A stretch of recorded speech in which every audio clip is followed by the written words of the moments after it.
선생님이 읽어주는 성경 이야기. 드디어 여리고 성이 무너졌어요. 여호수아 5장에서 6장 말씀. 드디어 요단강을 건너 가나안 땅에 발을 디딘 이스라엘 백성들은 가슴이 두근두근 뛰었어요. 기대보다는 두려움이 컸답니다. 왜냐하면 저 멀리 보이는 여리고 성은 보통 성이 아니었기 때문이에요. 높고 두꺼운 돌벽이 성 전체를 겹겹이 둘러싸고 있었고 성문은 단단히 잠겨 있어서 허락 없이는 아무나 들락거릴 수 없었어요. 칼과 창으로 무장한 병사들이 높은 성벽 위에서 내려다보고 있었어요. 어떤 군대도 이 성을 쉽게 무너뜨릴 수 없었어요. 이스라엘 백성이 여리고 성을 공격한다는 건 솔직히 무모한 도전이었어요. 그때 하나님께서 첫 번째 명령을 내리셨어요. 모든 남자들에게 할례를 행하거라. 전쟁을 앞두고 할례를 행하라고요? 물론 할례는 하나님의 백성이라는 중요한 표시였어요. 하지만 할례는 몸에 상처를 내는 일이었기 때문에 그 아픔을 견뎌야 했어요. 할례를 받고 나면 며칠 동안은 걷지도 싸우지도 못해요. 적이 쳐들어오면 꼼짝없이 당할 수밖에 없는 상태가 되는 거예요. 전쟁을 앞두고 이런 명령을 내리시다니 도저히 이해할 수 없었어요.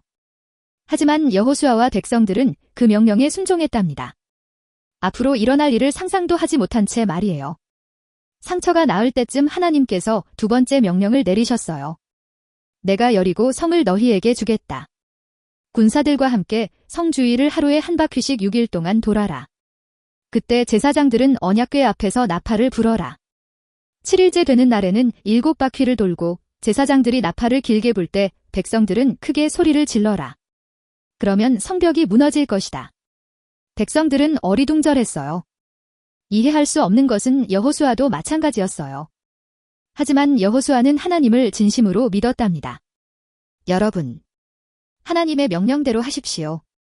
성벽이 무너질 때까지 그 어떤 불평도 입 밖에 내지 마십시오. 그러자 술렁이던 백성들도 조용히 순종하기 시작했어요. 첫째 날, 한 바퀴를 돌았어요. 성벽 위의 병사들이 그들을 내려다보며 비웃었지요. 둘째 날도 마찬가지였어요. 3일이 지나도 4일이 지나도 성벽은 끄떡도 하지 않았어요. 그렇게 6일 동안 그들은 하나님의 명령대로 묵묵히 성 주위를 돌았답니다. 7일째 되는 날, 백성들은 새벽부터 일어나 7바퀴를 돌기 시작했어요. 7바퀴를 다 돌았을 때 제사장들이 나팔을 길게 불었어요. 그러자 여호수아가 외쳤어요. 하나님께서 이 성을 우리에게 주셨다. 백성들의 함성이 하늘에 닿는 순간 믿을 수 없는 일이 일어났어요. 우르르 쾅. 그 높고 단단했던 여리고 성이 한순간에 무너져 내리는 게 아니겠어요. 나팔 소리와 함성만으로 성벽이 무너지다니요. 그 누가 상상이나 할 수 있었을까요? 백성들도 눈앞에 펼쳐진 장면을 믿을 수가 없었어요. 하지만 하나님은 이처럼 우리가 상상도 하지 못하는 일까지도 하실 수 있는 분이에요.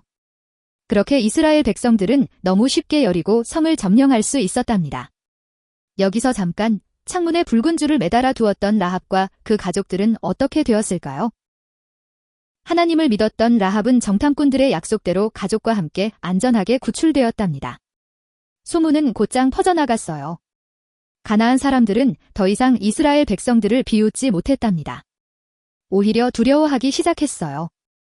왜냐하면 이스라엘 백성들과 함께 하시는 하나님이 얼마나 대단한 분인지 알아버렸기 때문이에요.